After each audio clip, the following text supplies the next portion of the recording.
Om Ajnanatimirandasya Jnananjana Shalakaya Chakshurunmilitam Dhena Tasmai Shri Gurave Namah. Om Namo Bhagavate Vasudevaya. Om Namo Bhagavate Vasudevaya. Om Namo Bhagavate Vasudevaya. Om Namo Bhagavate Vasudevaya. Om Namo Bhagavate Vasudevaya. Om Namo Bhagavate Vasudevaya. Narayanam Namaskritya. Naram Chaiva Narottamam. Devim Sarasatim Vyasam. Tato Jayamudiraye. We're reading from the Sri Chaitanya Charitamrita, Madhya Lila, chapter 8, text is number 128. Excuse me? はい、日本語プリントアウトしました。お静か。ちょっと待って、全部持ってきます。はい。どうもありがとう。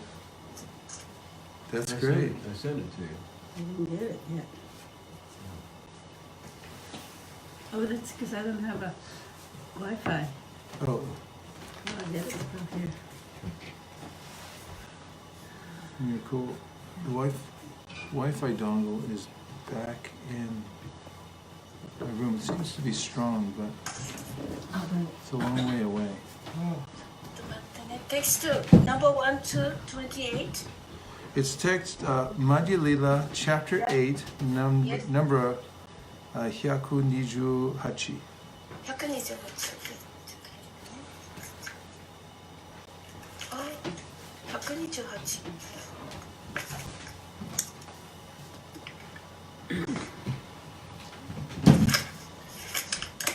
まだ出てない。Maybe wait a minute, please. 2 Okay. or 3 minutes. I will take out. Okay.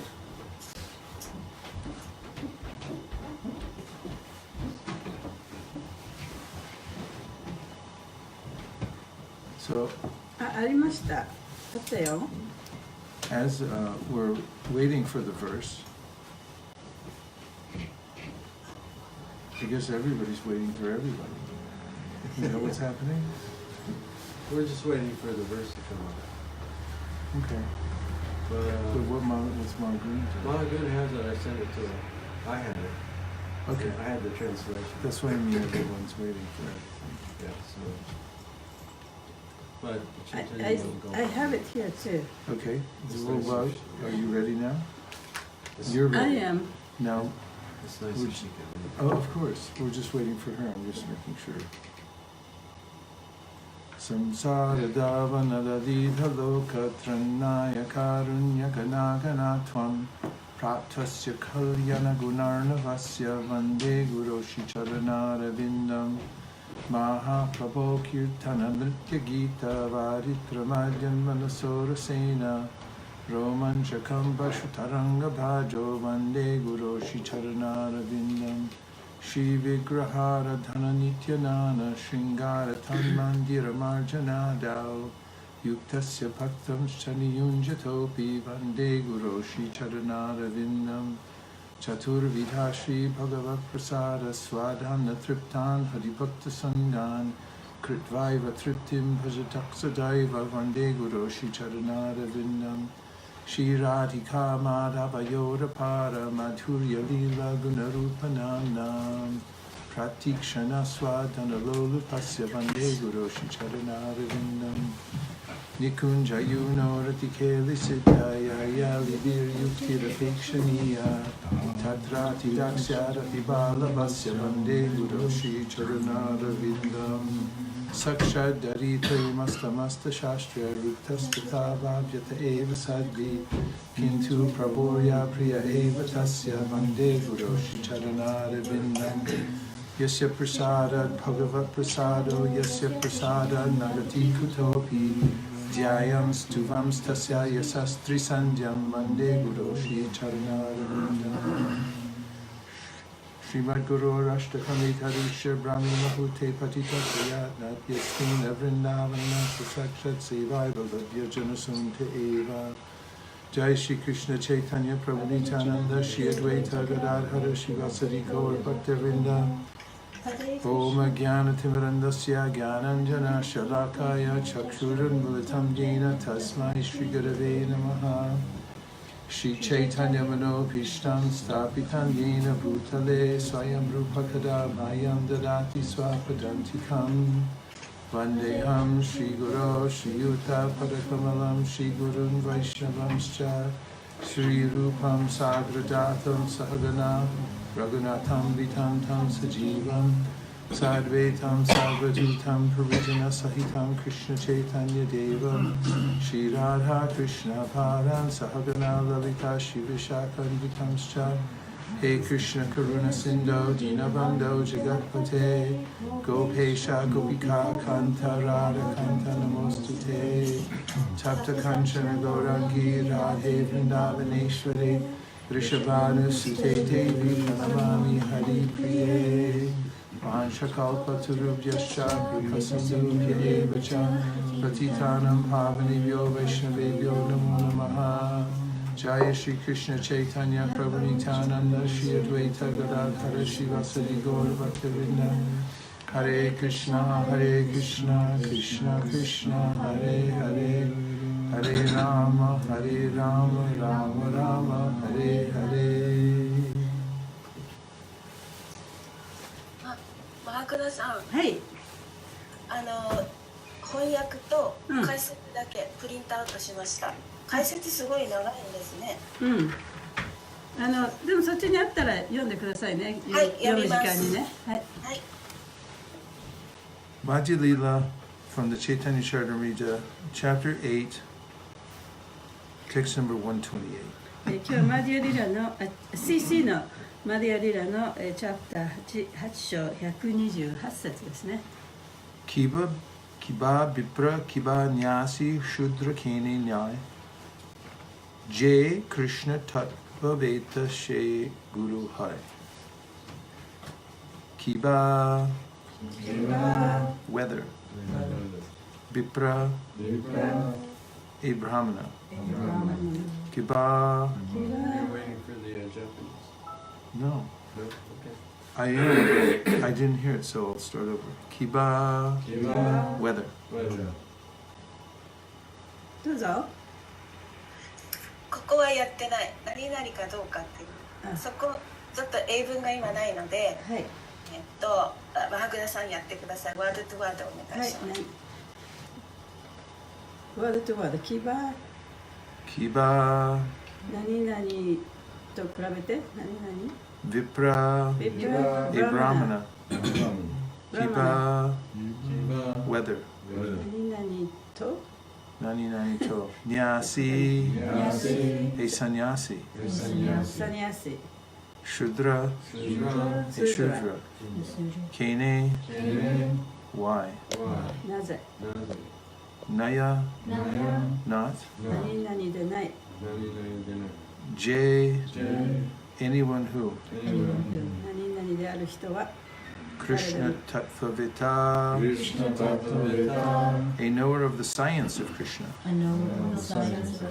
クリシュナの科学を知っている人 She That person その人 Guru The spiritual master スピリチュアルマスター Hi Is 何々です Translation Whether one is a Brahmana, a sannyasi, or a Shudra, regardless of what he is, he can become a spiritual master if he knows the science of Krishna.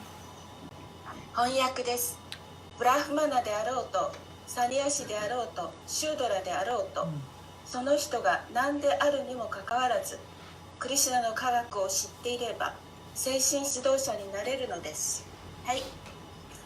Purport This verse is very important to the Krishna consciousness movement. この説はクリシュナ意識運動には非常に重要である。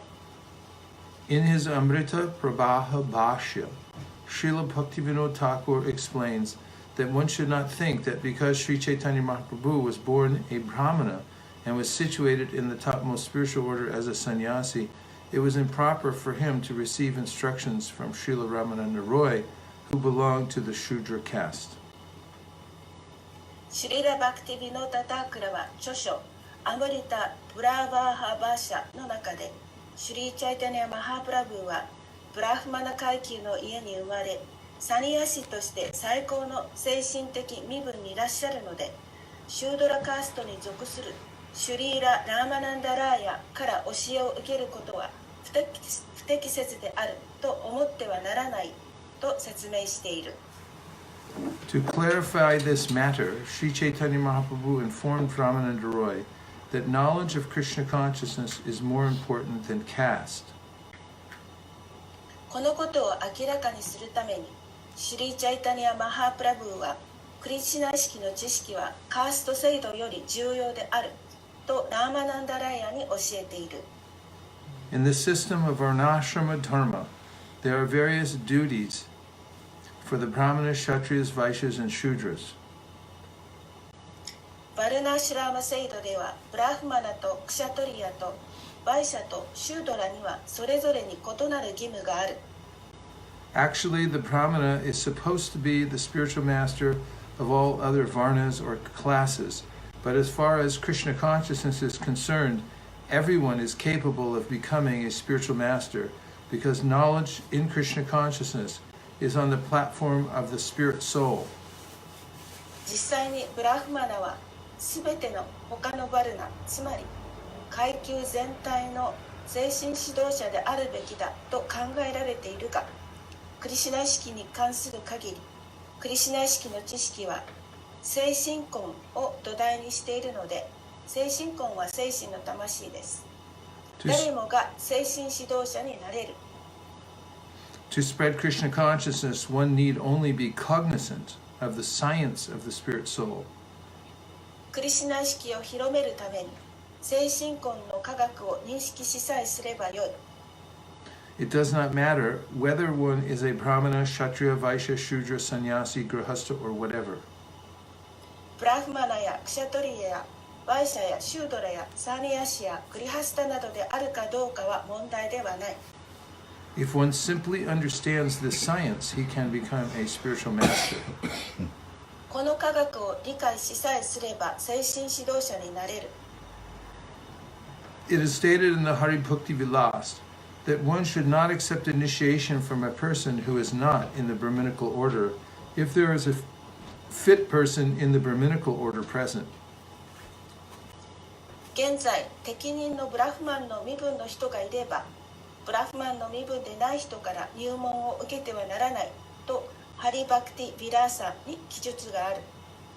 This instruction is meant for those who are overly dependent on the mundane social order and is suitable for those who want to remain in mundane life.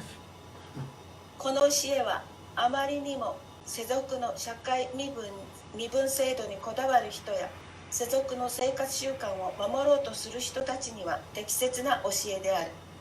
If one understands the truth of Krishna consciousness and seriously desires to attain transcendental knowledge for the perfection of life, he can accept a spiritual master from any social status, provided the spiritual master is fully conversant with the science of Krishna. クリシュナ意識の真実を理解し、人生の完成のための超越的知識を獲得したいと真剣に考え、精神指導者がクリシュナの科学に十分に精通していれば、どんな社会的身分の精神指導者も受け入れることができる。Srila Bhaktisiddhanta Saraswati Thakur also states that although one is situated as a Brahmin, Kshatriya, Vaishya, Shudra, Brahmachari, Vanaprastha, Grihastha, or Sannyasi, if he is conversant in the science of Krishna, he can become a spiritual master as Vartma, Pradarshaka, Guru, Diksha Guru, or Shiksha Guru. シュリーラ・バクティシダンタ・サラスバティ・タークラも、ブラフマナであろうと、クシャトリアであろうと、バイシャであろうと、シュードラであろうと、ブラフマチャリーであろうと、バノプラスタであろうと、グリハスタであろうと、サニヤシであろうと、クリシュナの科学に精通していれば、バルトマ・プラダルプラダルシャカグル、あるいはディクシャグル、あるいはシクシャグルとして精神指導者になることができるとはっきり述べている。The spiritual master who first gives information about spiritual life is called the Vartama or Darshaka Guru. The spiritual master who initiates according to the regulations of the Shastras is called the Diksha Guru, and the spiritual master who gives instructions for elevation is called the Shiksha Guru. 精神生活について最初に知識を与える精神指導者はバルトマ・プラダルシャカグルと呼ばれ、シャーストラの規則に従って入門を与える精神指導者をディクシャグルと呼び、向上のための教えを与える精神指導者をシークシャグルと呼ぶ。Factually, the qualifications of a spiritual master depend on his knowledge of the science of Krishna. 実際に精神指導者の資格はクリシュナの科学の知識による。It does not matter whether he is a Brahmin, Kshatriya, Vaishya, or Shudra. ブラフマナやクシャトリヤやサニヤシやシュードラであるかは問題ではない。This injunction given by Sri Chaitanya Mahaprabhu is not at all against the injunctions of the Shastras. シュリー・チャイタニア・マハプラブの御命令はシャーストラの教えに全く反していない。In the Padma Purana, it is said, Na Shudra Bhagavad Bhaktas Tepi Bhagavatotama Sarva Varneshu Te Shudra Yena Bhakta Janardane. マドナ・プラーナは言っている。ナシュードラ・バガバッバッタステビ・バガバッタマトマハサルバ・バルネシュテ・シュードラエーナ・バクタ・ジャナルダネ。One who is actually advanced in spiritual knowledge of Krishna is never a Shudra, even though he may have been born in a Shudra family. クリシュナの精神的知識が本当に発達している人はシュードラの家に生まれても決してシュードラではない。However, even if a Vipra or Brahmana is very expert in the 6 Brahminical activities, Patana, Patana, Jajana, Jajana, Dana, and Pratigraha, and is also well versed in the Vedic hymns, he cannot become a spiritual master unless he is a Vaishnava. しかしながらヴィプラ、つまりブラフマナで6種類のブラフマン的活動、パタナ、パータナ、ヤチャナ、ヤージャナ、ダーナ、プラティグラハの熟練者であり、ベーダー参加をよく習熟していてもバイシュナバでなければ精神指導者になれない。But if one is born in the family of Chandalas, yet is well versed in Krishna consciousness, he can become a guru. しかし、チャンダーラの家に生まれ、クリシュナ意識に習熟していればグルになることができる。These are the Shastra conjunctions, and strictly following these injunctions, Sri Chaitanya Mahaprabhu, as a grahasta named Sri Vishvambhar, was initiated by a sannyasi guru named Ishvara Puri. グリハスタの名前はシュリヴィシュヴァンバラであるとあられるシュリー・チャイタニア・マハプラブはイーシュバラプリという名前のサニヤシーグルから入門を受けられた。Similarly, Sri Nityananda Prabhu was initiated by Madhavendra Puri, a sannyasi. 同じようにシュリー・ニティアナンダ・プラブもサニヤシのマーダベンドラプリから入門を受けられた。According to others, however, he was initiated by Lakshmipati Tirtha. しかしながら主はラクシミーパティティルタから入門を受けられたという人も他にいる。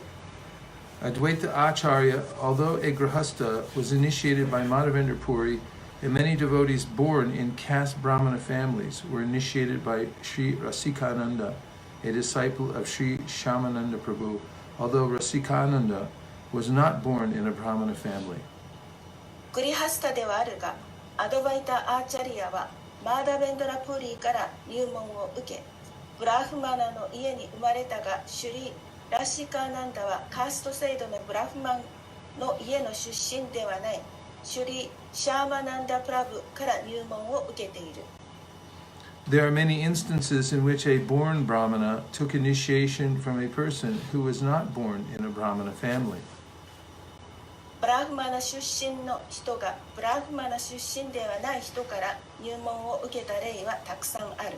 The Brahminical symptoms are explained in Srimad Bhagavatam 7.11.35, where it is stated, Yasya ya lakshanam proktam pumsam varnabhya jan vyapa. Yasya ya lakshanam proktam pumso varna vyavanchakam yad anyatrapi drishyeta taptanaiva vanirdishe.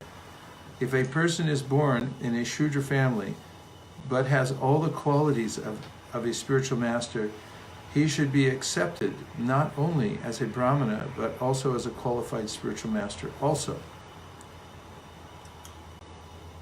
ブラフマン的制度はシュリマッバガワタン7巻11章35節に説明がある。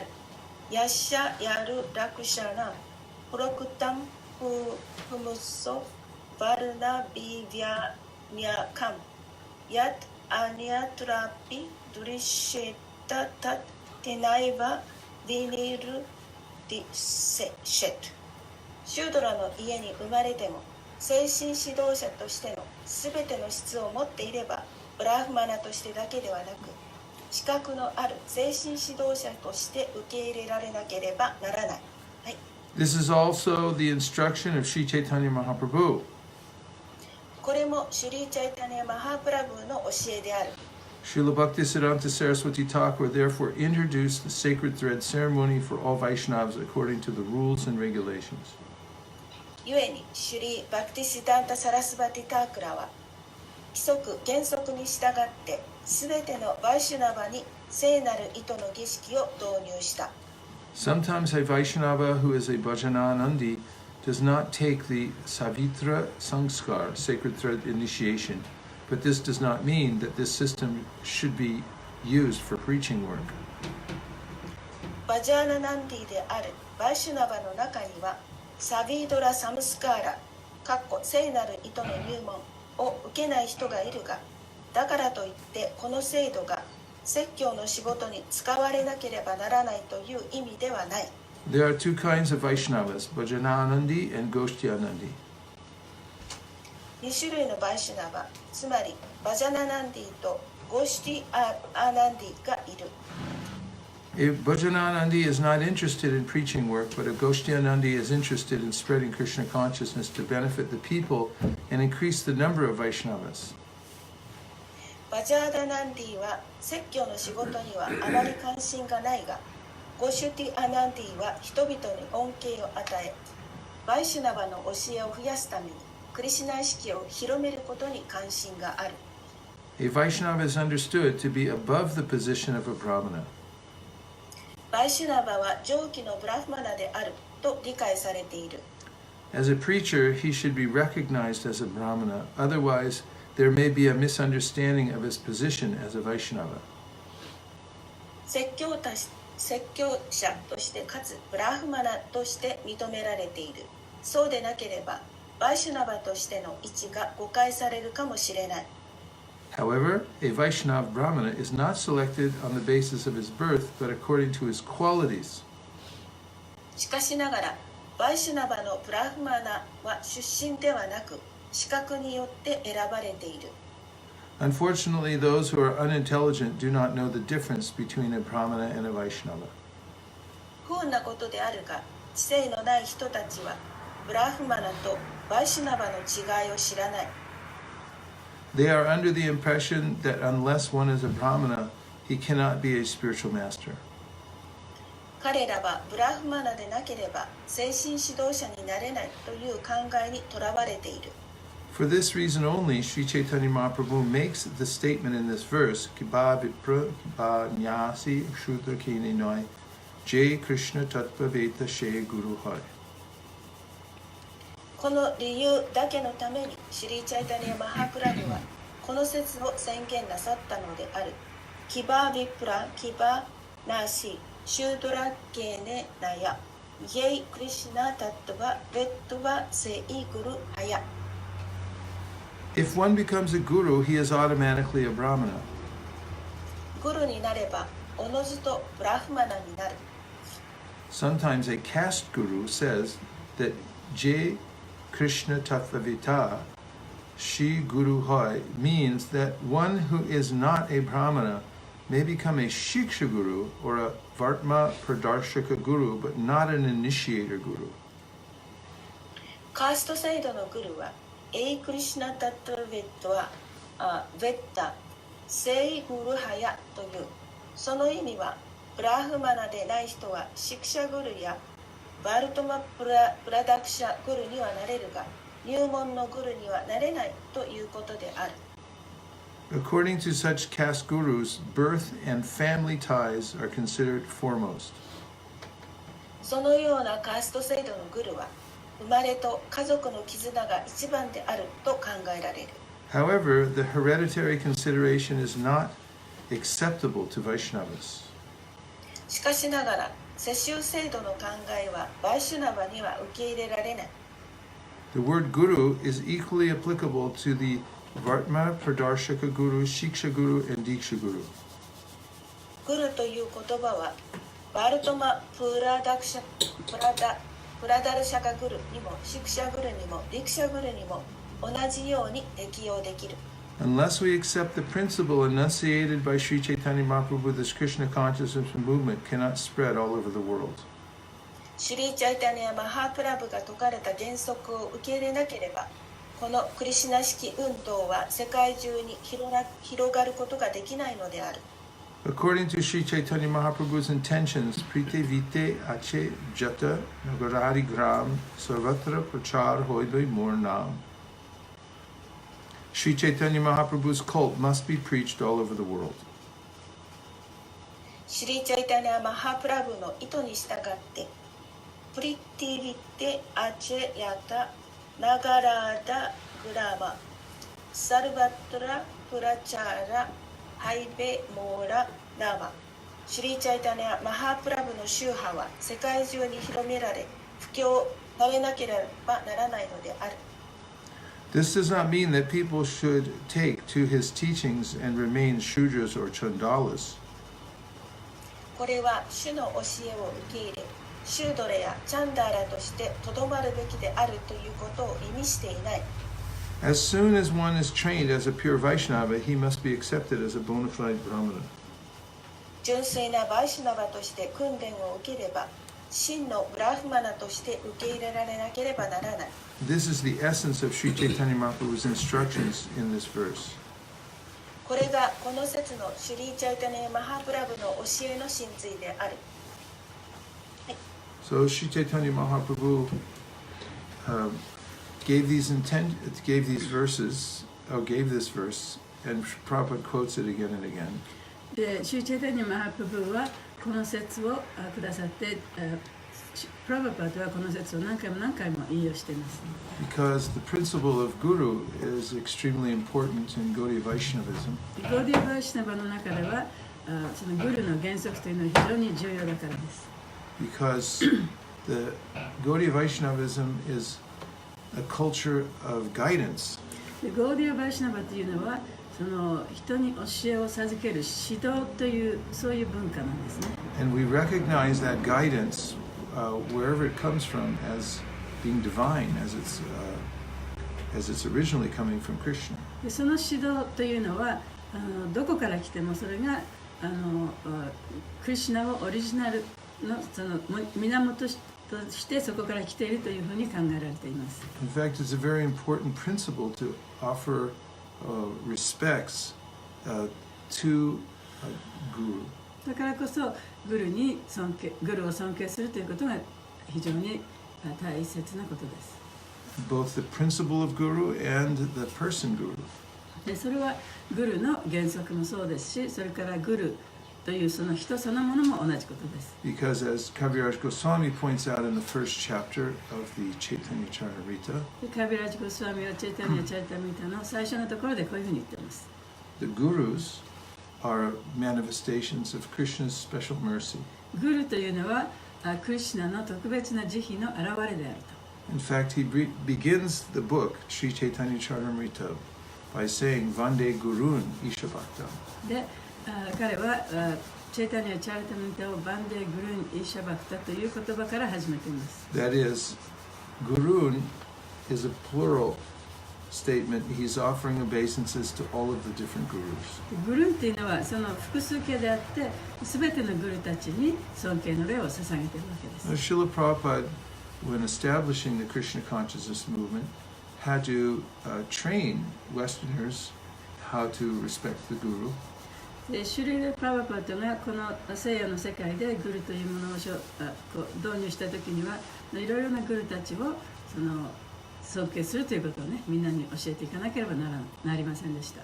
In 1970, here in Japan, で1970年、日本でも on Prabhupada's Vyasa Puja, プラバパーダのビアサプージャの日に Vyasa Puja means the day that you worship the guru because it's the day he appears. でビアサプージャというのはそのグルが生まれた日でその日をお祝いするというそういう日ですね。 In other words, it's his birthday. というのはグルのお誕生日という日です。 And that day is called Vyasa Puja. Puja means to worship. でその日はビアサプージャと言われます。でプージャというのは礼拝するという意味なんですね。And Vyasa is an incarnation of Krishna who writes the Vedas. でビアサはクリシュナの化身であり、ベーダを書いた人です。 And so the guru is meant to be especially honored on that day. だからこそ特にその日にグルが尊敬されてお祝いされる。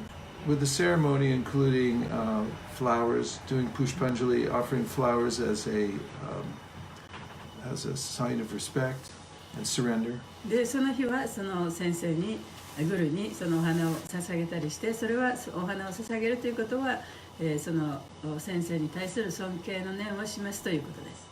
And many prayers are offered. もちろんいろいろな祈りの言葉も捧げられます。So the devotees were not ready to offer Prabhupada flowers on that day. でその日に、その日本のその日にですね、ディボーティはそのグルに、プラバパダにお花を捧げる準備ができていなかった。And Prabhupada had already instructed some of them about how to worship the Guru on that day. でその日にどういうふうにグルを尊敬して礼拝しなきゃいけないかということを教えてはいたんですけれども、But apparently they weren't ready. でもまだ準備がされていなかったようでしたね。They hadn't fully understand the procedure. でその方法というのがどういうふうにね、どういう過程で礼拝するかということがよくわからなかった。And Prabhupada very strongly corrected them, でプラバパダは強くそれをね直そうとなさいました。saying that they should know this でこれをちゃんと知ってなきゃいけないと。and that they should perform the ceremony. でこの儀式をやらなきゃいけないと。And then the next day, he gave them another chance. で次の日にじゃあもう一回ねこれをやってみなさいというそういうチャンスをくださいました。 And he was very strong about this because it's important to have a spiritual. It's important to clearly understand the position of the spiritual master. でそれが非常に大切であり、プラバパダがそのことを強く、そのスピリチュアルマスターというのをちゃんとそういういろんな形でね、その尊敬する、その尊敬を表すことをしなきゃいけないというそういう理由からです。As Srila Vishwanath Chakravarti Thakur writes in his Guruvashtakam. シュリーラ・ビシュパナータ・チャクラバルティは彼のグルバシタカムでこういうふうに書いています。Sakshadari Trimastamasta Shastriya Ruktastata Bhavyate Eva Sadvi Kintu Praborya Priya Eva Tasya Vande Guru Shri Charanaravinda. And that is because the spiritual master is speaking on behalf of Krishna. スピリチュアルマスターはそのクリシュナの代わりにお話をしてるんだ。He knows the science. 科学も知っている。He's served his spiritual master. 自分のスピリチュアルマスターにも仕えている。And he's become mature. そして円熟して成長した。And now is teaching his disciples. だから今はこの自分の弟子たちにこのことを教えている。That person should be understood as being very dear to Krishna. でその人はクリシュナにとても愛しい人だということを分からなければいけない。And should be treated as the direct representative of Krishna. そしてクリシュナの直接の代理人であるということをみんな誰もが分からなきゃいけない。If the appointed representative for Mitsubishi comes to visit us here today, で例えばね、三菱のその代表の人がねここに来たとしたら、 because he wants to sign a contract to buy 1 million Bhagavad Gitas. でその人が例えば100万冊のねバガバドギーターを買いたいと。 He has the authorization to sign the paper. でその人はその書類にサインをするその資格を持ってるわけですよね。 Because he's acting on behalf of というの Mitsubishi. はその人は三菱というその会社の代表としてここに来てるわけですから。 So the spiritual master is honored as good as God. だからこそスピリチュアルマスターというのは神のように称えられなければいけない Because he represents him. というのは神を代表する人だから。 So this is the opening chapter of the Sri Chaitanya Charitamrita, a honoring of the different representations of God in the form of Guru. そしてここがそのグルという形でチェイチャイナ・チャルタムリタの最初のところでそのチェイチャイナ・チャルタムリタの始まるところなんですけども、グルという形でそのクリシュナを称えているそういう箇所ですね。 In ISKCON, Srila Prabhupada had to teach all of the Westerners about this principle of Guru. でイスコンではこのグルの原則というものを彼の弟子たちにプラバパーが教えなければいけなかっ He's given a respectful title, た。でそういうその尊敬を受けるためのタイトル、 offered 名 worship, 称をね与えられた。 and this is rightly done according to the で Shastra. それはそのシャストラ文献によって正しくなされたものです。 Now, because Srila Prabhupada left behind him a large organization, でプラバパートはもう亡くなられましたけれども、彼の残したものはこの大きな組織というものを私たちに残してくれた。 there was a need to clarify, and there is a need to clarify, how the position of Guru would be perpetuated within ISKCON. このイスコンの中でそのグルの役割というものがどういうふうに続いていくかということをやっぱり明確にしなきゃいけない。 Because Srila Prabhupada established that he is the founder acharya of the International Society for Krishna Consciousness. シュリア・プラバパートはこのイスコンの中でプラバパートがこれを創立したアチャリアであるということを確立したからです。 And no one will ever replace that title, replace him その in 名称という having も that の、 title. そのプラバパートのそこにある立場というものはね、誰もその立場を取ることはできない。 And Prabhupada insisted on having that title and making sure that it was attached to his name on all his literatures and other kinds of pronouncements regarding ISKCON. そしてプラバパートはそのさまざまなそのイスコンに関する書類、あるいは建物、あるいはそのイスコンのその声明文とかね、そういったものにすべてその名称を使うということをね強調しました。 This was important to hold the organization of ISKCON together. それがそのイスコンという組織を一つのものにしておくということについて非常に重要なことだったからです。 Because even as Prabhupada expanded his International Society for Krishna Consciousness, でプラバパートはそのイスコンインターナショナルソサイティクリシュナ国際協会としてこう拡大していったんですけれども、 there were other devotees from the Gaudiya Math that was the institution that his spiritual master had founded in India.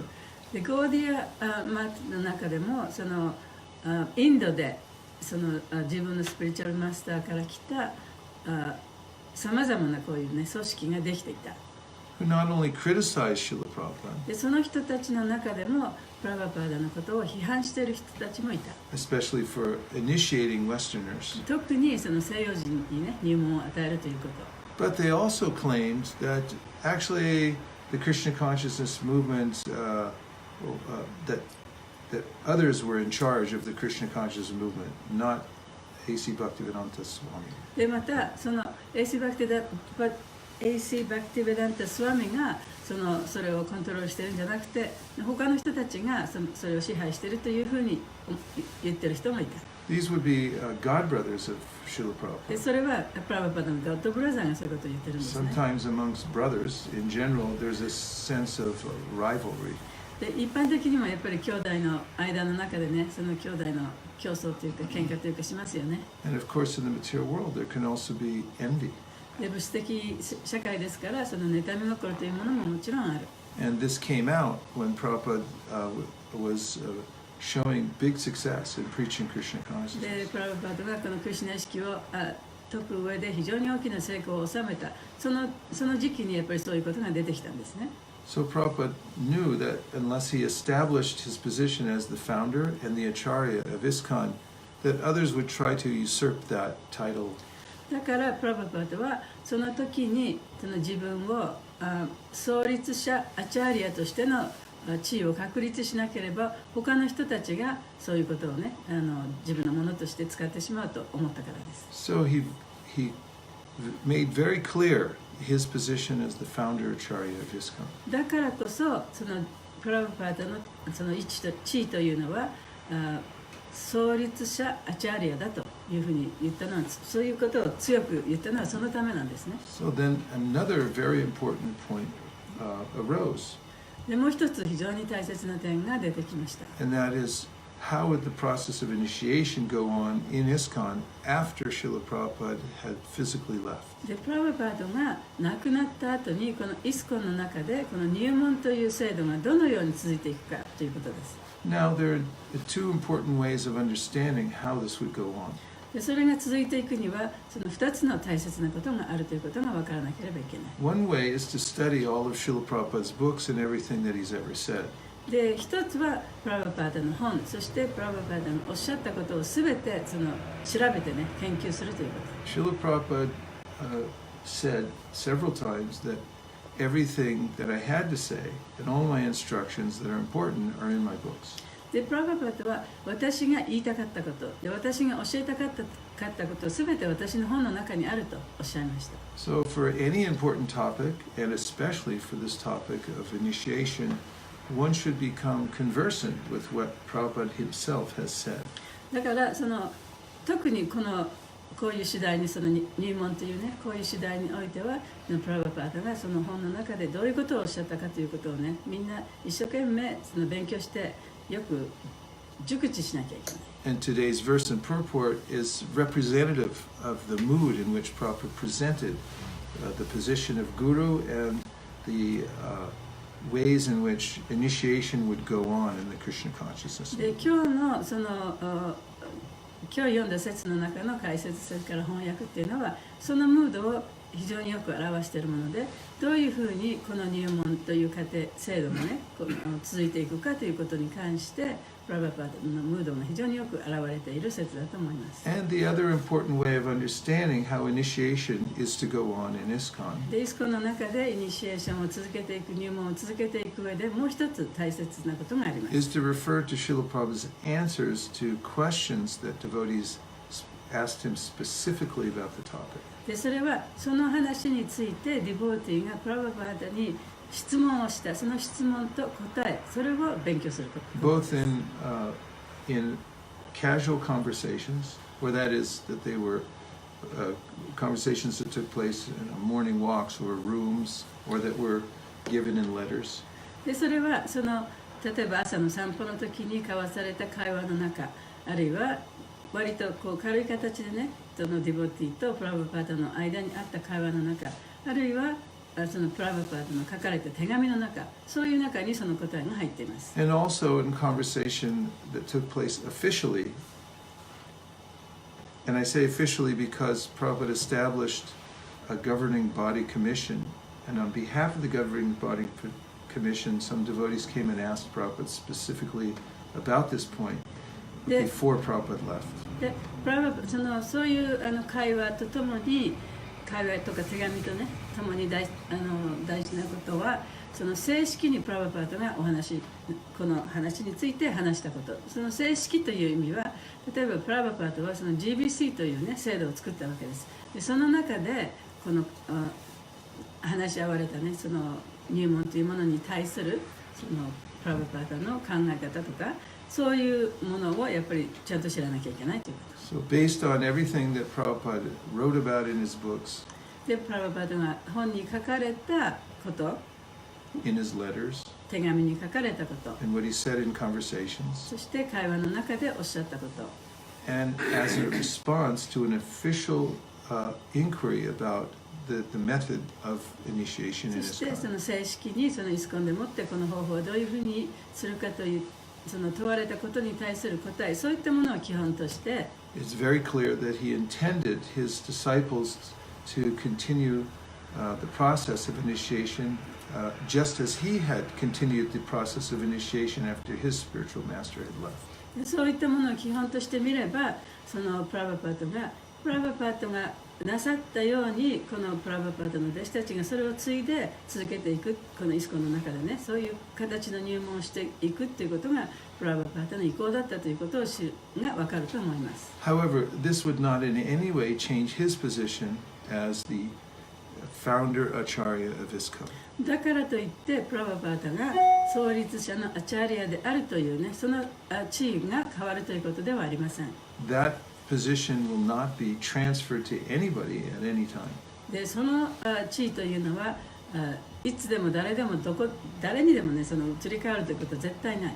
Even as Srila Prabhupada's disciples, grand disciples, and grand disciples initiate more devotees into the Vaishnava fold, Prabhupada's position as the founder Acharya will remain intact. で、たとえプラバパータの弟子たち、あるいはその弟子の弟子たち、あるいは孫弟子たち、そういう人たちがね、プラバパータ以上にたくさんの人たちをバイシナバにしたという事実があったとしても、プラバパータのその創立者アチャーリアというタイトルは絶対に変わらない。 This was his very clearly stated intention. で、これは非常にね、はっきりとその意図されたものなんですね。 So after Prabhupada physically left us, で、プラバパータが亡くなった後、 some different ideas about initiation arose in ISKCON. そのイスコンの中での入門ということに対してさまざまな考え方が出てきました。 Now, here in Japan, some devotees may not have heard about some of these various controversies. 日本の中ではそういう矛盾した考え方のことについて聞いたことがない人もいらっしゃるかもしれません。 So the devotees here in Japan asked me to say a few things about them. ですから日本のディボティの方々がそのことについて少しお話ししてくださいという要望がありましたので、 For reference, because they would be spoken in Japanese. 今日本語でね言いますからそれを参考にしたいということなんですね。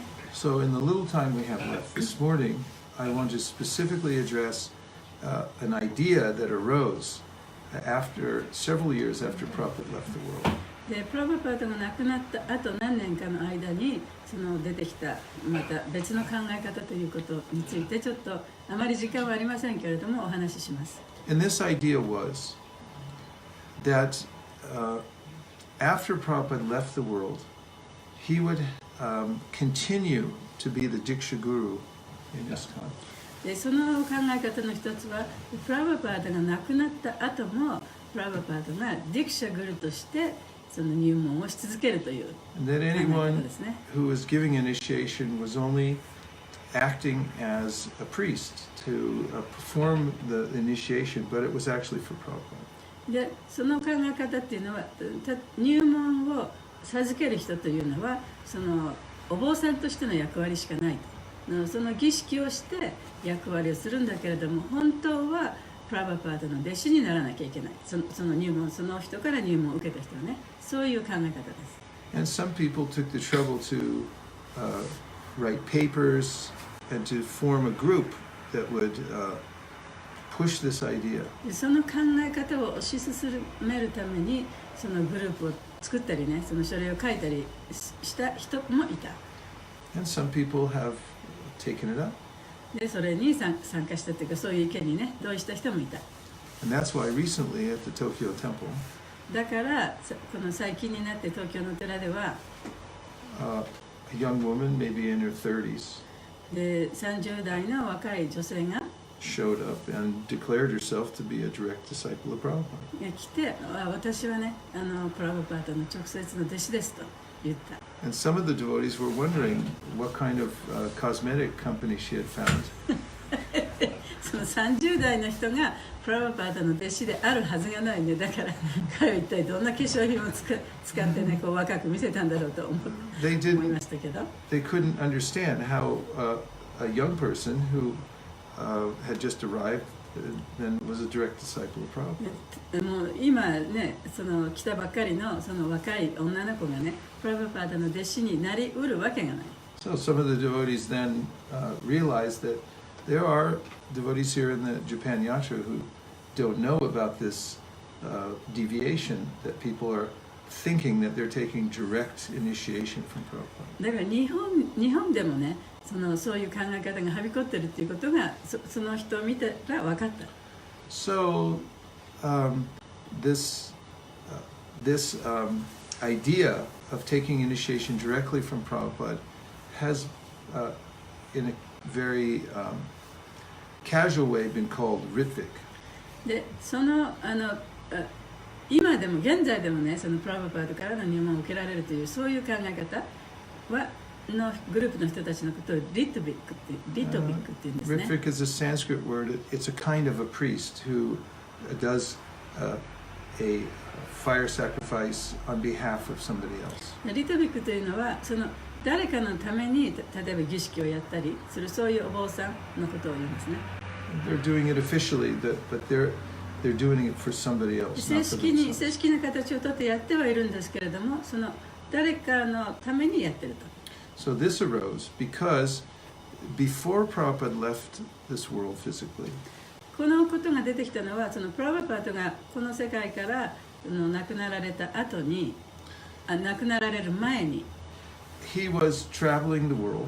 で、世界中をね、旅してました。He was also spending as much time as possible writing his books. で、できる限りの時間を本を書くことに割いていらっしゃった。Of course, he was trying to, at the same time, manage the society. で、同時に組織をね、運営していかなければいけなかった。And he was trying to delegate as many of the tasks that he was doing to his senior disciples. で、先輩の弟子たちにやっぱりいろいろなね、ことをこうやらせたんですね。And then Prabhupada became ill.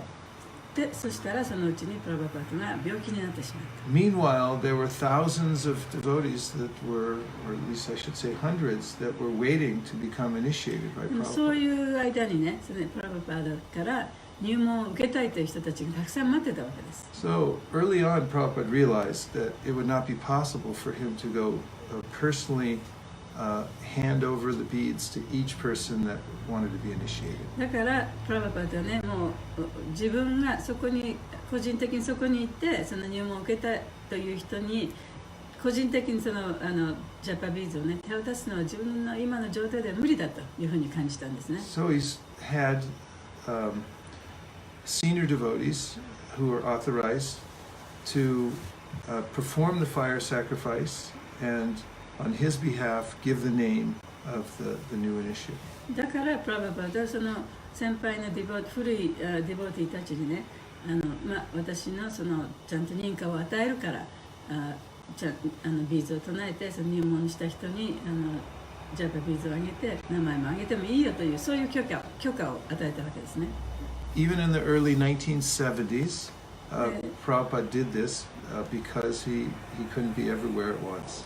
でプラバパートは一度にねいろんなところにいることもそれは物理的にも無理なことですからシニアの先輩のディボーティーたちにねそういうことをやってもいいよということを1970年の初めの頃にもそういうことをやったんですね。He would receive a recommendation letter from the local authorities. その地方の権威のある役員の人から推薦状をもらって、Based on that, he would send back a name and beads. でそれの推薦状に応じてねジャパンのビーズとそれから名前をね地域のテンプルプレゼントというかねその人たちに送ったわけです。Or even sometimes he would ask the local person to chant on the beads on his behalf. でプラバパートの代わりにその地域の一番上の人にねじゃあお前が唱えてビーズを唱えてそれをあげなさいということも言いました。And just before Prabhupada left the world, でプラバパートが亡くなる直前にthere had been a backlog of people who had not been で initiated. プラバパートからイニシエーションを受けてなくて、そのイニシエーションを待ってる人っていうのがたくさんいたんですね。 So Prabhupada named 11 devotees who were in different parts of the world.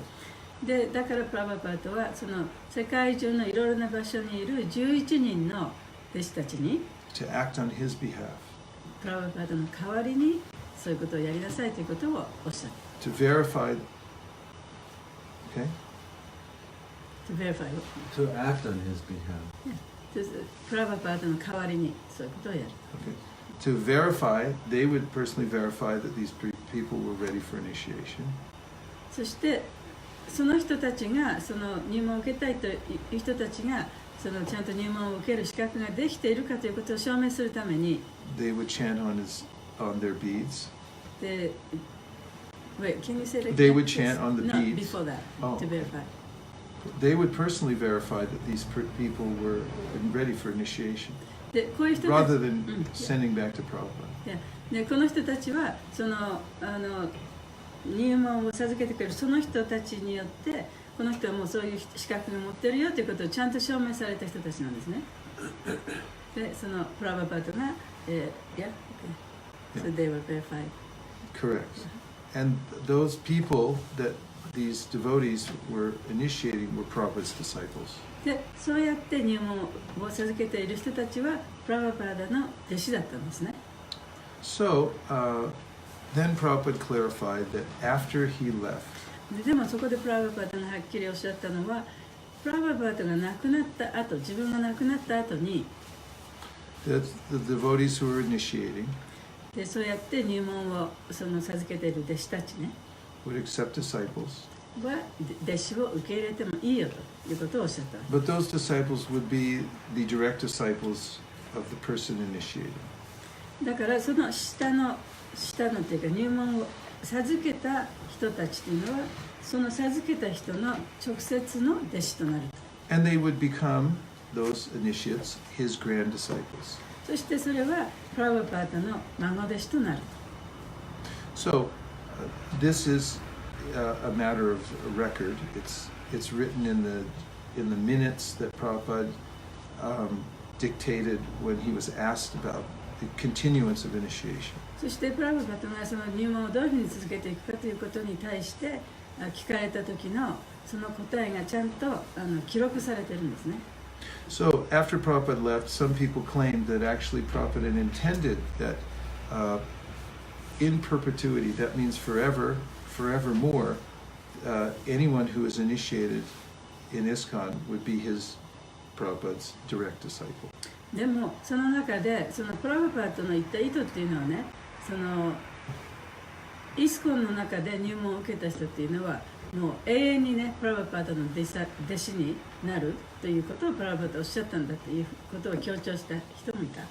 And because such a system would effectively not be in accordance with Prabhupada's instructions, でそういうシステムというのはそのプラバパートの教えとはまた違うものだから。 both his official instructions when he spoke to the GBC でプラバパートが GBC に話した時のその正式な話というのは and those he had given throughout his books and そ teachings, してもちろんそれは彼のその本とか教えの中にも書かれているそういうことは and because such a system would also circumvent the very principle of parampara, which means one after the other. でそのさっき言ったねシステムっていうのはそのプラバパートの言葉に反したシステムっていうのはパランパラのシステムにも反することだ。でパランパラっていうのはこの次から次へとこう継承されていくのがパランパラですからね。 There's a necessity for explanation だからそれをその説明が必要だった。 that is to explain what the real system だ is. から本当のシステムっていうのは一体どういうことかということを説明するのが必要だ。 And that system is that those who are disciples of Srila Prabhupada, でプラバパートの弟子たちは they initiate after Prabhupada leaves the world. でプラバパートが亡くなった後その入門を授けてもよいと。 And I want to give a few basis of scripture and logic to emphasize this point. でそのことを強調するために文献を引用してね、そのことを指摘したいと思います。 Is everyone okay so far? 大丈夫ですか？ Shall I keep going? Okay. So the first point is で最初のところは that Prabhupada repeatedly said Mahaprabhu has ordered everyone to become guru. プラブパートが何回もおっしゃったのは、マハプラブーはみんながね、グルにならなきゃいけないというふうに言ったということです。Mahaprabhu gave the order, Amara Agnaya Guru Hai. That is, I order every one of you to become guru. で、マハプラブーがおっしゃったのは、すべての人がそのグルにならなきゃいけないという、そういう命令をする。Why is that? なぜでしょうか？ Tata e Desh, to deliver the world. それは世界中を救うためです。Or Desh means place. Whatever place you're in, you should deliver it. でデシュというのはその場所という意味で、そのあなたがいるところ、そこの人たちを救わなきゃいけないということですね。And this order comes from Mahaprabhu. でこの命令はマハプラブーから来た命令です。 It's a general order, an omnibus order. It applies to everybody at all times. でそれはその一般的な命令であって、みんなに当てはまるものなんですね。 And if you study carefully Prabhupada's books, or even if you don't, you're not very careful, you'll notice that he emphasizes this again and again. で、そのプラブパーダの本をよくね、読む人、あるいはよく読まなくてもね、プラブパーダというのは、そのことを何回も強調されています。So the second point is that Prabhupada received the same order in order to begin initiating. で、2番目のことは、プラブパーダはその同じ指示を自分のね、先生からもらってる、ちゃんともらってる。He didn't say the teacher. プラブパートはこの運動を世界中に広めるために同じ指示をもらっている。Okay, so there's no instance. Whatever verse. Okay. Okay, so there's no instance in which Prabhupada tells us that he got a specific order from Srila Bhaktisiddhanta Saraswati Thakur, his guru, to initiate. でそのプラブパーダが自分のスピリチュアルマスターである自分のグルであるシュリーラ・バクティシダンタから同じ命令をもらったということはね、非常に大切なこと。He didn't receive a specific order. He did not receive a specific order from his guru. That's the point. He's following the general order of Mahaprabhu. で、プラブパートはそのシュリーラ・バクティシダンタからはね、そういう同じ指示はもらわなかった。So, But he's following the order of Mahaprabhu. でもマハプラブーの指示に従う。プラブパートがマハプラブーの指示に従っている。point 2 follows point 1. Point 1 is that Mahaprabhu gave a general order で for だからマハ everybody. プラブーっていうのはみんなに対して当てはまる指示をくれたんですね。 And Prabhupada emphasizes that this is the mantra of the Krishna consciousness movement is become a guru devotee and take responsibility for delivering people. で、プラブパートはそこのところを強調されて、みんながね、そのグルになって世界中の人々を救うというその義務を果たさなきゃいけないというところを非常に強調されたわけで The す。 second point is that's obviously what Prabhupada did. He followed the general order of で、 Mahaprabhu. 2番目に大切なところはその一般的な命令というの、みんなに対して与えられた命令というの、そこのところをプラブパートが取ったというのが非常に大切なところです。 There's no point at which Prabhupada tells us that he received a specific order from his guru to initiate disciples. で、そのプラブパートは自分のグルからそういう特定なね、命令、もうあなたがこういうふうにやりなさいということをね、それを自分のグルから教わったというそういうことが書いてあるところどこにもない。 Rather, what he tells us is that his guru told him to print books and preach in the West. でもプラブパートがおっしゃったのは自分のグルはこの本を印刷してね、世界中に配りなさいというそういう命令をくれた。 And preaching. そして世界中にプリーチングをしなさい、その本によってね。 But obviously, Prabhupada took this instruction and as an empowerment from his guru. で、プラブパートはその教えというものを自分に力を与えられた命令としてもう心に刻んだわけですね。 And that empowerment included initiating. で、その力を与えられたということは入門をも含んでそういう意味なんですね。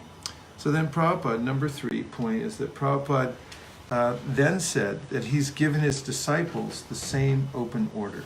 で3番目のことは、プラバパータは自分の弟子にもその一般的な誰にも当てはまる命令というものをやったということです。Again, that order is the one that Lord Chaitanya originally gave and that his guru repeated. でその命令というのはチェイタニア・マハプラブーがくれた命令であり、そして自分のグルがそれを繰り返して自分に教えてくれた、そういう命令である。And for Prabhupada's disciples, this naturally includes initiating.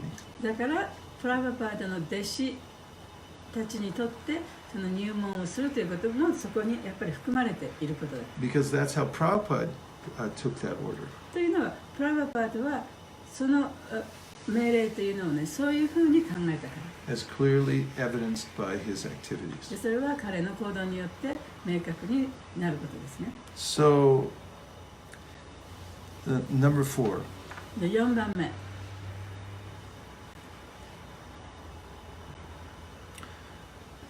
This comes out in the verse today. でそれは今日の説の中にもあります。That Prabhupada didn't say become guru only as a shiksha guru. でプラバパータはね、お前たちはグルになってもいいと、でもシクシャグルとしてのグルになりなさいと言ったわけではない。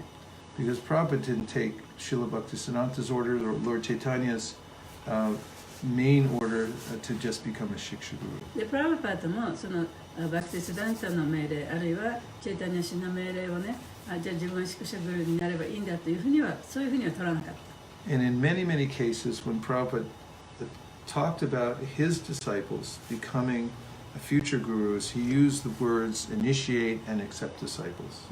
でそのいろんな箇所でプラバパートがそのグルのことについてお話ししているときに自分の弟子たちもまたそのグルにならなきゃいけないと。でもそれはそのプラバパートがおっしゃったグルというのはそのディクシャグルになってね、弟子を受け入れなさいというそういう意味でのグルということをお話ししたわけですね。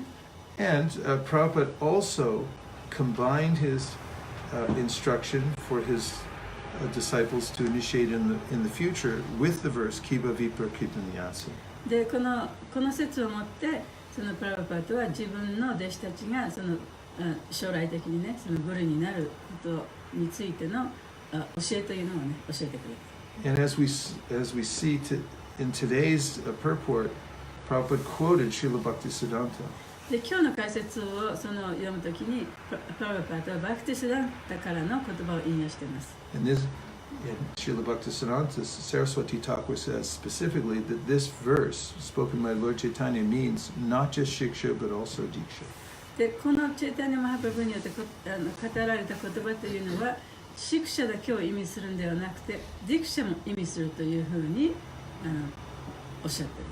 And this is important because one of the ways that the Ritvic proponents try to circumvent Prabhupada's instruction is to say when he told his disciples to become guru, he only meant they should become shiksha guru, not diksha guru. だからここが大切なのはね、そのリトビックのグループの人たちっていうのはプラバパートのおっしゃったことのなんか周りを歩いてる感じで、その本当にプラバパートがおっしゃったことに従ってない。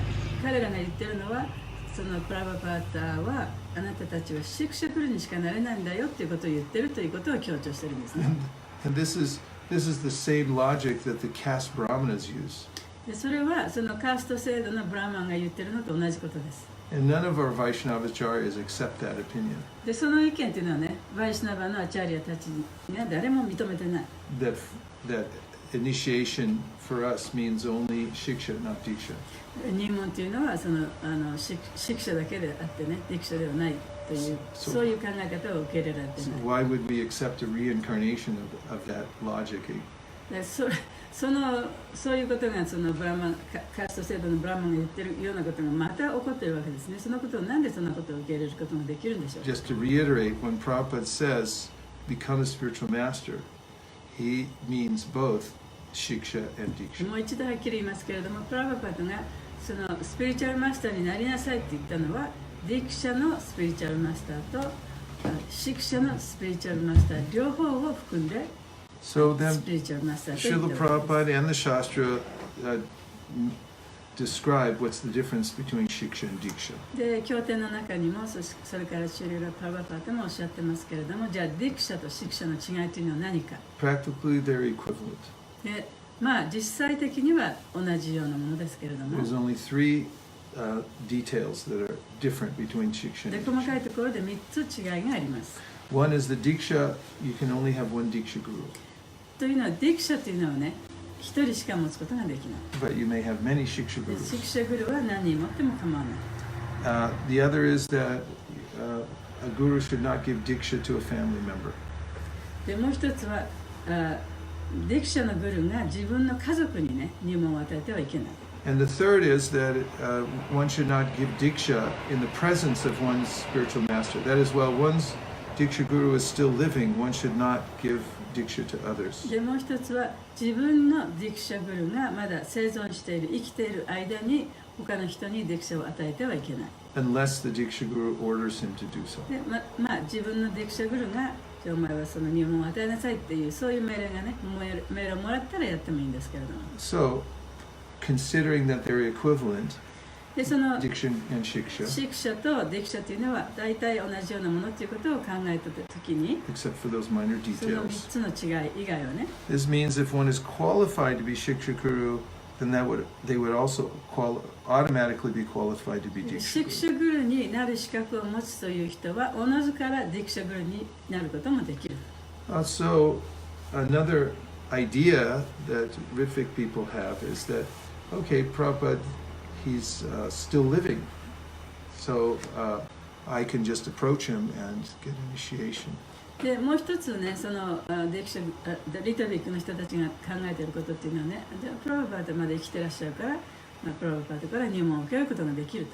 But although we understand the Vaishnava lives eternally in sound, で、私たちはそのバイシナバというのはその音の響きの中に永遠に生きているということは知ってますね。 and that Vani is more important で than Vapu. バニはバップよりももっと大切な That こと is, だ。 the words of the Guru are considered to be more impactful and important ultimately than the personal presence of the で、 Guru. グルの言葉というのはそのグルが個人的にここにいらっしゃるということよりももっともっと大切なことで、グルの教えはその言葉の中に入っているわけだと。 Prabhupada himself makes many references to the importance of having the physical presence of a guru, or accepting a guru who's actually embodied, present before us. で、プラバパートはその私たちのこの目の前にいらっしゃる生きていらっしゃるグルをその受け入れてその教えを請うということに対してそれがいかに大切なことかということも何回もおっしゃってる。 And for all these points that I'm making today, the general 1 through 6 so far, で、今日6つぐらい話しましたけれども、 or actually I'm on 1 through 9 points that I'm making. I'll make one more after this. でもう一つこのお話の後でもう一つのポイントは言いますけれども、 We 今日 have こうやって話したことで、 stacks of quotes and citations to support these で points. こういうポイントをね、ちゃんとそのサポートするためにはもう本当にたくさんの資料があるんですね。 Which we can make available for anyone to peruse. でそのことを本当に知りたい人にはその資料を見せてあげることもできます。 But Prabhupada himself emphasized that we need to approach a physical spiritual master. で、プラバパートご自身もね、その現存しているスピリチュアルマスターとの付き合いがなきゃいけないということを非常に強く強調 He して put it several ways. One way is he said a spiritual master is like a parent. でスピリチュアルマスターっていうのはね、その親のようなものだ。 That just as a child can't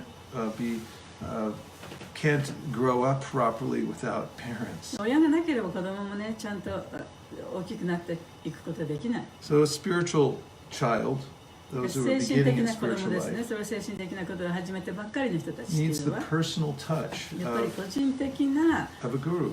グルとしてのそのグルからの個人的なその成長を助けてくれる手が必要なんだ。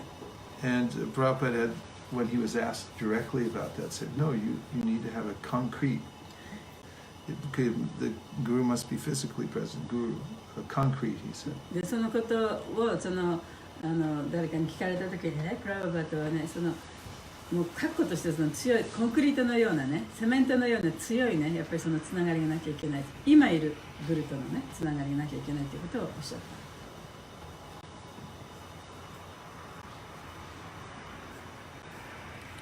And the next point is everyone still okay? Yep. Okay. I'm on the edge of my seat. Really? He's leaning in.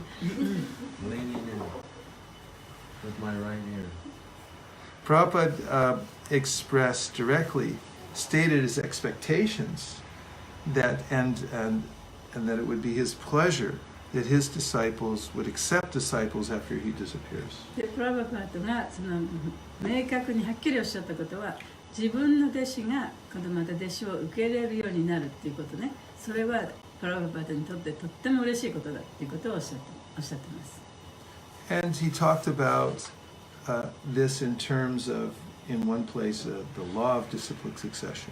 でこのことはその指定継承の法則ということに関してこのお話をしています。Saying that after one's guru leaves the planet, then one can accept disciples without limitation. そしてそのグルがこの世からいなくなった後にその自分の弟子がやっぱりもう制限なくね弟子を受け入れてもそれは構わない。And quoting from one letter, he says, I want to see my disciples become bona fide spiritual master and spread Krishna consciousness very widely. でそのプラバパードの手紙の中に書いてある言葉なんですけれども、私は自分の弟子がその弟子を受け入れてこの知識を世界中にね広めていくということ、それを願っている。That will make me and Krishna very happy. でそれによって私もクリシュナも非常に喜ぶ。So the point here is, it's not that it's just okay if you initiate disciples after your guru leaves. だからグルがなくなってね、その弟子がその入門を与えてもそれはいいっていうそんな簡単な言い方じゃないんですね。The guru is training his disciples, and Prabhupada was training his disciples so that they would do that. でグルは自分の弟子をね、そういうことができるような人になるように訓練してるわけです。The idea is to expand the generations of Vaishnavas all over the world. というのは世界中にね、そのバイシナバというそういう世代をこう大きく広めていくために。And to do that, it's necessary for there to be a power of exponential growth. でそうするためにはやっぱりそれをね、大きくしていく力っていうのが必要なわけですね。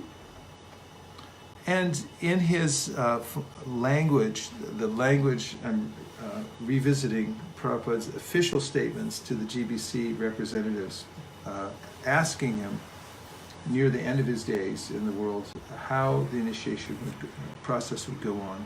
でそのプラバパードがその亡くなる前にその GBC と交わした会話の中のその言葉っていうものをもう一回ね見てみたいと思います。Prabhupada said they should become guru. でプラバパードはそういう人たちがグルにならなきゃいけないと。He said become regular guru. 普通のグルになる。There's not some hybrid kind of idea here, but he said regular guru. その特別なグルという意味ではなくて普通のグルっていう言葉を使っているん He です、 used the words accept disciples. それは弟子を受け入れなさいと。 They should initiate. 入門を授けなさい。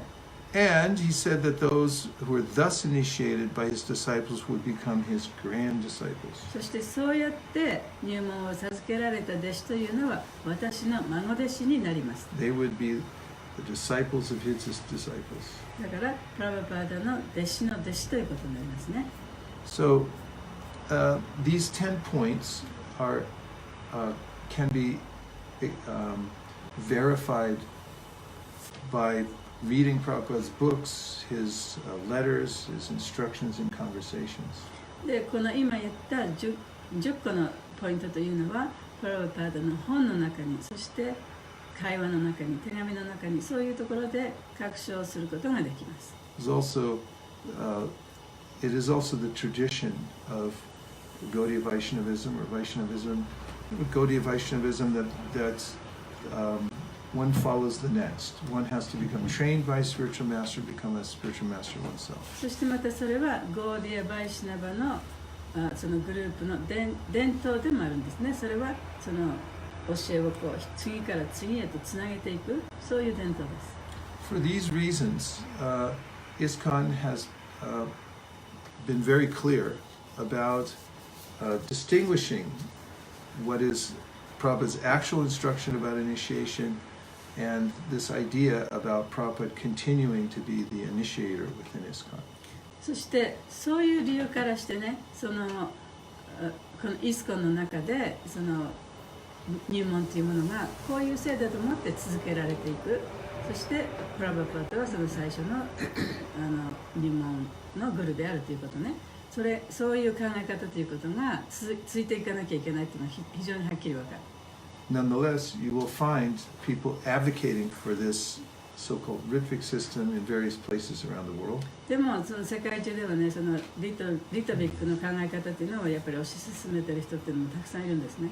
And for the fortification of the Japan Yatra, でも日本のヤトラの人たちにしっかりこれを知ってもらうために、I was ordered to say a few words to give context for this dichotomy.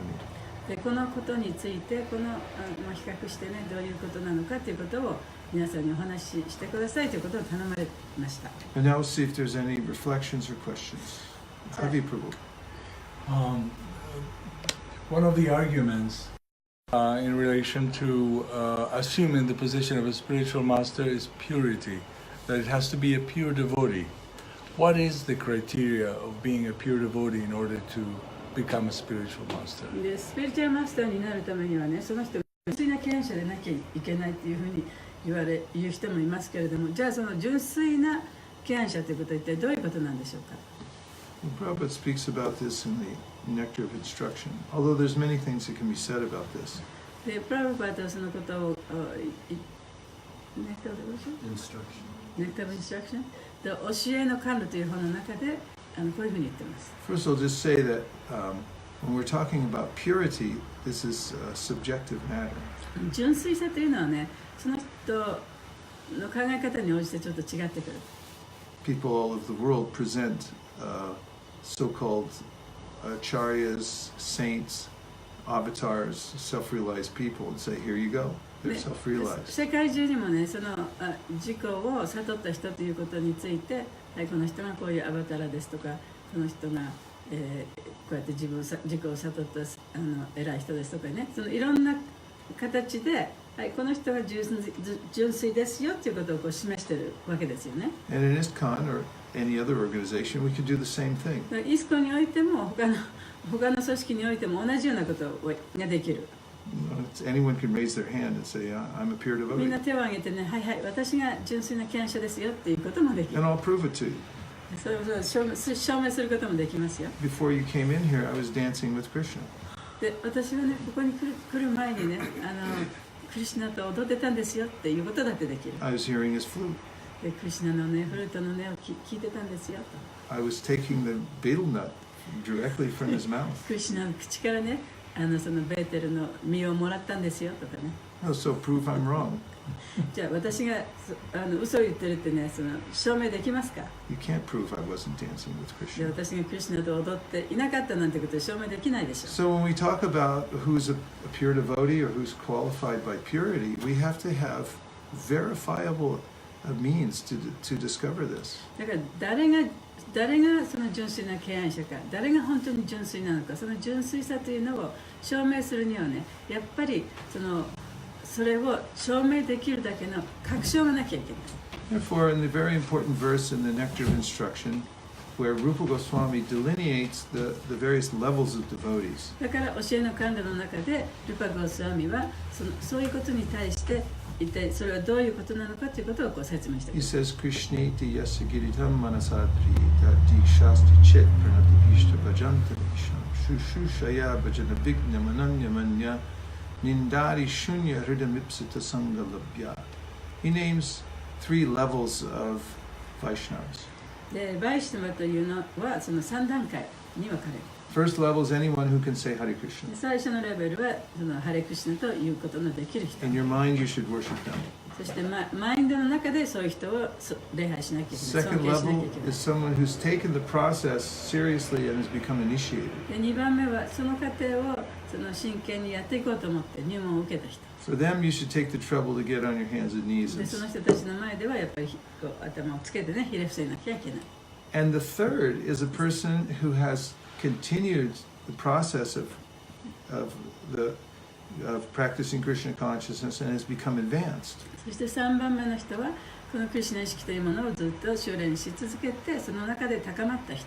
Rupa Goswami says, Nindadi Shunya, Vriddhi Mipsita Sangalabhya. Such a person has become devoid of the propensity to criticize で others. ルパゴスワミはそういうふうに高まった人というのは他の人の批判をするそういう傾向がなくなった人である。 And Prabhupada refers to such a person as an で Uttamadikari. プラバーダはそういう人はウタマアディカリであるというふうにもおっしゃった。 Now, the idea of Uttamadikari also is described in various places under various contexts. でウタマアディカリということに対してもさまざまな箇所でその内容に応じていろんなその人はどういう人かということを説明している箇所があります。 But in this context, でも今日のお話ししていることに関しては in his purport, その解説の中で Prabhupada describes the verifiable symptoms of someone who's become advanced.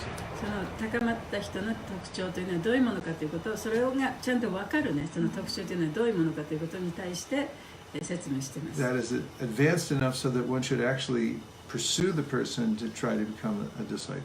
でそれはその人がもう十分成長したためにその次の人をクリシュナ意識にさせることができる人。 So the first thing he says, the person has become steady in the practice of chanting Hare Krishna and the other processes of Krishna consciousness. でクリシュナ意識のさまざまな方法もちろんそれはハレクリシュナマントラを唱えるということも含んでそういうことを固定してずっと続けていくことができる。そこの段階にまで来た人。 This is verifiable. でそれはねちゃんと見ても分かりますよね確証できる。 Because there's a lot of things you can fake, but one thing isn't consistency and steadiness. いろんなことをねその自分がやってるふりをすることはできるけれどもその人がちゃんとチャンティングをしているか憲法書をこう続けているかっていうのは誰の目から見てもはっきり分かる。 And he also says that such a person knows the Shastra. でそういう人はそのシャストラのこともよく知ってなきゃいけない。 And then he says that that person also preaches Krishna で consciousness. その人はクリシュナ意識をちゃんと説教できる。 These three things are だ verifiable. からその3つのことはねもう誰の目からでもはっきり分かることで You す。 can watch a person's track record and see if they've been steady. だからその人のその生き様を見てねその人がそういうふうに固定された憲法書をしているかとどうかということを見ていけばいい。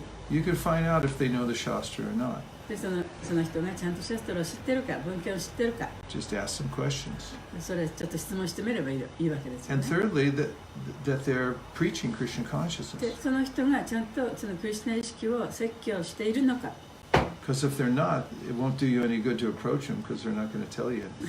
その人がそのプリーチングをしてなければね彼のもとに至っていろんな話を聞くこともできない。 So consistently, these are the three most important verifiable means by which to understand somebody's purity. だからその3つのことを基本にしてねその相手の人がその人がちゃんと純粋なのかどうかということをこう判断するね基準としてその3つのことを見てみればいい。 Otherwise, if you go to, like, the person thinks of Krishna 24 hours a day, or, they're already living in Goloka Vrindavan, then anybody can say that.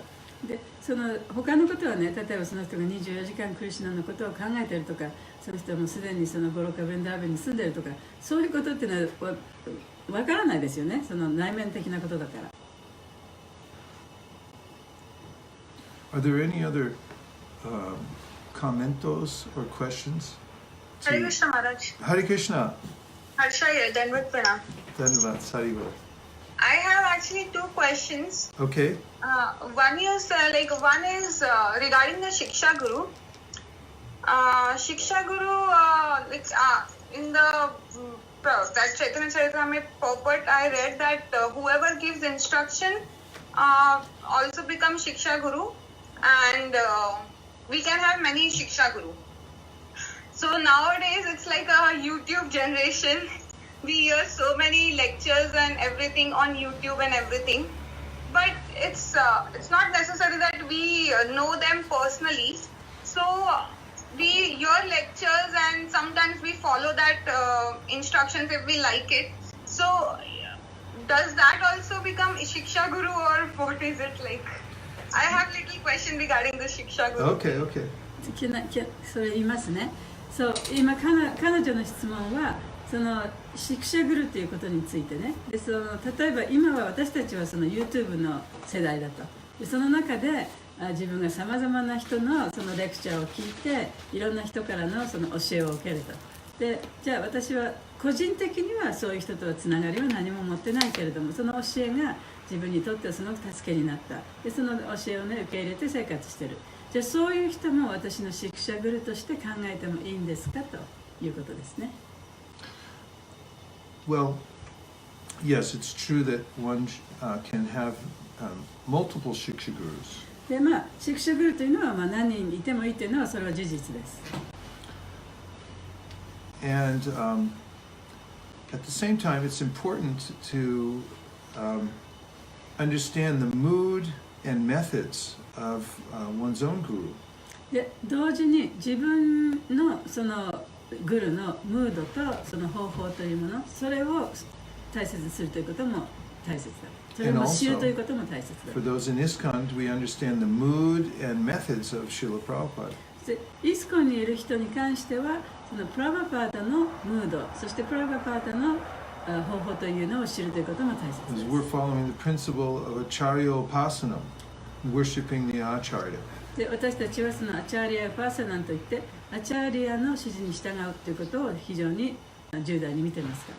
And therefore, as an example, if one was to receive instructions from people who were saying things that Prabhupada doesn't say, だから例えばそのプラバパータがおっしゃっていないこと、そういうね教えをしている人、その人の教えを受け入れたとしたら、or that were even against things Prabhupada あ said, るいはプラバパータのおっしゃったことに反したこと、そういうことを受け入れたとしたら、 that would not be a very good source of shiksha for us. それはその私たちにとってシクシャの教えとは言えないですよね。 In other words, the shiksha that you take should be reinforcing what your guru is teaching you and what the acharya is teaching. で、その自分が受けた教え、シクシャというものが自分のグルの教えと合っているか、私たちのその指定継承を通じてきた前のアチャーリアたちの教えと合っているかということをやっぱり見てみなきゃいけない。Otherwise, you'll just become confused そうでなければ頭混乱してしまいますよね。 or deviated from following the actual process that Prabhupada has passed down. あるいはそのプラバパータが私たちにこう手渡してくれたその道から外れることにもなりかねません。 And this is very important, as Satyadev Prabhu pointed out recently. で、サチャデーバさんが最近おっしゃってくれたことですけれども、とても大切な点です。 He quoted from the 10th canto, 2nd chapter of the Srimad Bhagavatam, バガバタムの10巻の2章のところから引用してくれて、そういう話をしました。 the demigods praying to Lord Krishna within the womb で、半身たちはそのクリシュナがお母さんのお腹の中にいるときに祈りを捧げていた。 say that the method that's set up by the acharya is extremely important. で、アチャーリアたちが私たちに示してくれたその方法というのはね、非常に大切なものだ。Because that method is accepted by という Krishna. のはその方法はクリシュナに認可されてその認められた方法だから。 And if we accept that, then we'll also be able to be delivered across the ocean of birth and death. だから私たちもその方法を受け入れればこの生と死の大会をね乗り越えることができるんだ。 As an example, Prabhupada writes in the Nectar of Instruction その例としてプラバパートは、教えの関連の本にこういうふうに書いてます。 that he has prescribed 16 rounds for the devotees within で、 ISKCON. 彼はそのイスコンのディボーティーには16週唱えなさいという指示を与えました。 And that then they should vigorously preach Krishna そし consciousness てクリシュナ意識をその世界中に広めるように一生懸命頑張りなさいと。 and use their energies to help the society. そしてそうやって社会を助けるように自分のエネルギーを使いなさい。 And this is his specific prescription. で、それが私たちにくれたその特定の指示なんですね。 And so he says he hopes that Lord Chaitanya and Srila Bhaktisiddhanta will be pleased with this. で、それによって、バクティシダンタもそれからチェイタニャ氏も喜んでくださると思ってそういう指示を与えたわけですね。 And so if somebody else says something differently from different from that, that wouldn't be a shiksha that would help you in following the process of the acharya.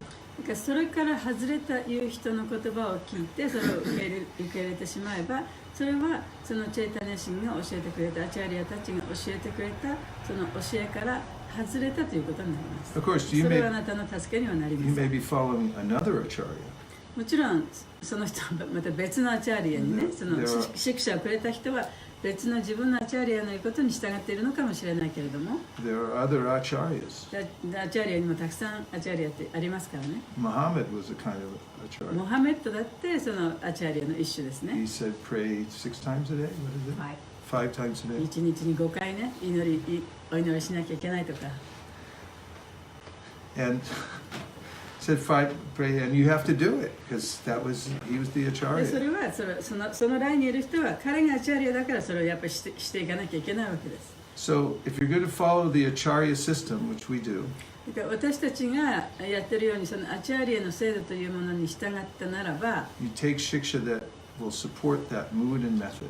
そのムードとそのアチャリアたちのムードとその方法、それに沿ったやり方、その教えに従わなきゃいけない。その教えは受け入れていかなきゃいけない。 And when you accept a personal guru, そしてそういう中で個人としてここにいるグルを受け入れると、 that guru will help you to understand what is the mood and method of the その acharya. グルがじゃあアチャリアたちのそのムードあるいはその方法というのはどういうものかということをあなたに分からせる手伝いをしてくれる。 Because that person is in parampara.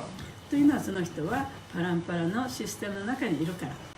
They're qualified to understand what the mood and method of the でそういう人 acharya たち is. はそのアチャリアたちのムードや方法を理解する資格を持っているから。 So Prabhupada writes in one place, if you go for shiksha outside the teachings of your own guru and start doing something else, he said, then you're a nonsense. プラバパダがおっしゃったのはその自分のグルの教えの外に行ってね、そのパランパラの教えの外に行っていろんな教えをこうもらってくるっていうのはナンセンスだとおっしゃった。 Then you become your own guru.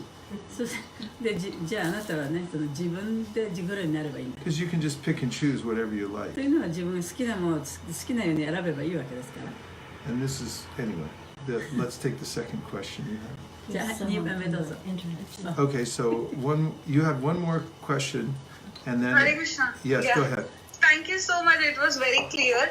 And the second question is, you said Diksha should not be given in the same family members. So I didn't understand what was that.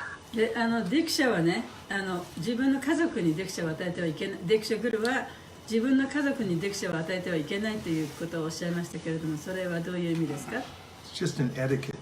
それはエチケットなんですね。 So like Prabhupada, he took his family members, he got them initiated by different gurus in the Gaudiya Math. だからプラバパートは自分の家族にね入門を与えなかった。他のゴーディアマスの他の人から入門を受けるようにしたんですね。 Even though he didn't agree with the way they were fighting and everything, he still got him initiated by somebody. でその自分が進めたその先生たちが自分の意見とはちょっと違う意見があったとしても、その自分では入門を与えなかった。そういう喧嘩でもないですけどね、その意見の違いがあっても自分のゴッドブラザーたちからそう受けるように、他の人たちから受けるようにと家族には言いました。 And now we have one from the internet. From Tiho Mir. What about the Ridvik movement going on at the Bangalore and other Ridvik temples? How should we treat these devotees? Are they bewildered? でそのバンガローとかそういうところにまでリトビックの大きなグループがあるんですけれども、そういう人たちとは一体どういうふうに付き合っていったらいいんでしょうか。 Our main business should be to develop our own Krishna consciousness. で私たちがやらなきゃいけない一番大切なことというのは自分自身のねクリシュナ意識を高めるということなんですね。 And to become examples of pure devotional service. そしてその純粋な敬愛奉仕というものをねこう見せるその手本にならなきゃいけない。 We should also make our own communities extremely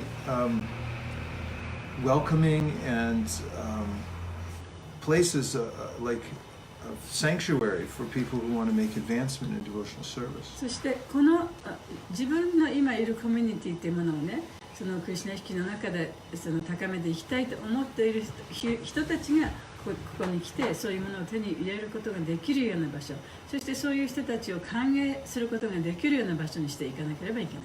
And regarding those who are following what we consider to be Upasampradaya, or those things which are outside the teachings of our Acharya and our Sampradaya. そしてアパサンプロダヤという人たち、それは私たちのその指定継承に続く教えを守っている人たちのその外にいる、そういう人たちのことを言いますけれども、その人たちに関しては It's best to challenge the philosophy, but not become super critical of the personalities who are teaching it. でそういうその違った教えを教えている人たちに対してその大きな批判をしてはいけない。でも彼らのその哲学に対してチャレンジをしていくことができる。And Prabhupada taught this when the devotees first went to India. でこのことはね、プラバパタがそのディボーティーたちが最初にインドに行った時にもうすでにそういう話になされてるんですね。They had never experienced so many different challenges from different kinds of people following different gurus. その最初に行った人たちはそのいろんなグルがインドにはいるわけですよね。そういう人たちからさまざまなそのチャレンジがあるわけですね。So they came back and asked Prabhupada, this person asked me, what about such and such guru? That person asked me about this other guru or charya. でその人たちがそのプラバパタの元に帰ってきた時に、いやあの人はねこのグルに対してこういうことを言ってました、この人はこのグルに対してこういうことを言ってましたと、そういうことをいろいろプラバパタに聞いたわけです。And Prabhupada said, then ask what is his philosophy. でプラバパタがね、じゃあその人たちの哲学は一体何なんだ、どんなことを言ってるんだと聞いたわけです。Not necessary to make ad hominem or personal attack. でそれはその人たちに対してその個人的な攻撃をしてね、批判をしているわけではない。But to assail the philosophy and not the person. でもそういう哲学を教えているその人を攻撃するんじゃなくて、哲学そのものに対してね、その議論をしているわけです。So, anytime that you promote anything, whether it's a business, let's say you promote a business. で例えばね、その一つの商売をね、そのやろうと押してる。Everyone's going to come in and attack your business. でそしたらそのビジネスを立てようとしてると、いろんな人がそれに対していろんなことを言ってくるわけですね。I studied business in で college. 私はもう大学でビジネスを勉強した。And one of the things they taught us was as soon as you start your business, then there's going to be predatory marketers. でそのビジネスを立てると、それに対してそれを何とかそれを食い潰そうとするね、そういう攻撃を仕掛けてくる人たちがいると。They see your idea and then they move in next door and they say, yeah, this is my idea で too. その自分が持ってたアイデアに対してね、その次の隣に引っ越してきてね、あ、これは私の考えです、私もこういうことをやりますと。 You sell for $1, we sell for 99 cents. ではもうあなたがこれ1ドルで売るんだったら、私はこれ99セントで売りますよ。 And it's the same thing with Krishna クリ consciousness. シュナ意識でも同じことが言えるんですね。 Anywhere you present, somebody's going to come up and go, yeah, but let me tell you something else. でそういう考え方を人に教えてあげると、また別の人が現れてきてね、あ、私たちはこういう考えだから私の考えも聞いてくださいと。 But actually, this is good. でもそれは悪いことではない。 Because if we become a monopoly and we just say, we're it, then we don't have to defend ourselves. でその自分がね、たった一つのその1000倍になってしまうと、その独占した市場だけねあると、これしかないっていうことになっちゃいますよね。 And businesses or religious groups that don't have to defend themselves become flabby. 自分のことを守っていく必要がないグループ、あるいはビジネスっていうのはね、フラビーなんていうのブヨブヨになっちゃう。Competition actually makes us stronger. でそういう競争があるからこそもっと強くなれるんですね。 And Kaviraj Goswami says, Siddhanta Balya Chitana Kara Alash Iha Hoiti Krishna Legir Sudri Manash. He said, don't become lazy. カビラジコスワミはその怠慢になってはいけないとおっしゃった。 Understand Siddhanta. セダンタをちゃんと理解しなきゃいけない。 Siddhanta means what you have to know what something is and also what it isn't. でセダンタということはどういうことかというのは、その何がこうでということをちゃんと知らなきゃいけないし、また何がそうではないかということもね、ちゃんと知らなきゃいけない。So from one side, we can appreciate the devotees who have broken off.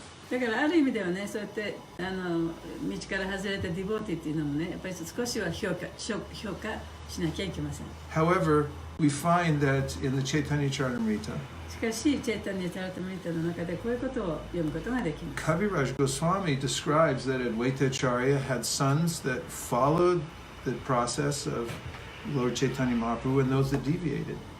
そしてカビラジ・ゴスワミは言ってますけれども、アドワタチャーリアにはその息子が何人か言いましたけれども、チェイタニヤ・マハパブに従う息子もいたし、その道から外れた息子もいた。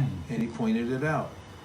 そこで指摘したんですね。So we have the right to also point out what is ISKCON and what are we actually following and why. だから彼が指摘しているのはイスコンとはどういうものか、そしてその指定継承のラインと一体どういうものか。And if you don't frame it, someone will frame it for you. でそれを自分で定義づけなければ他の人が定義づけてしまう。I hope that helped whoever was online. Okay. Any other last things? You satisfied? Satydev Prabhu? Did you want anything else? Okay.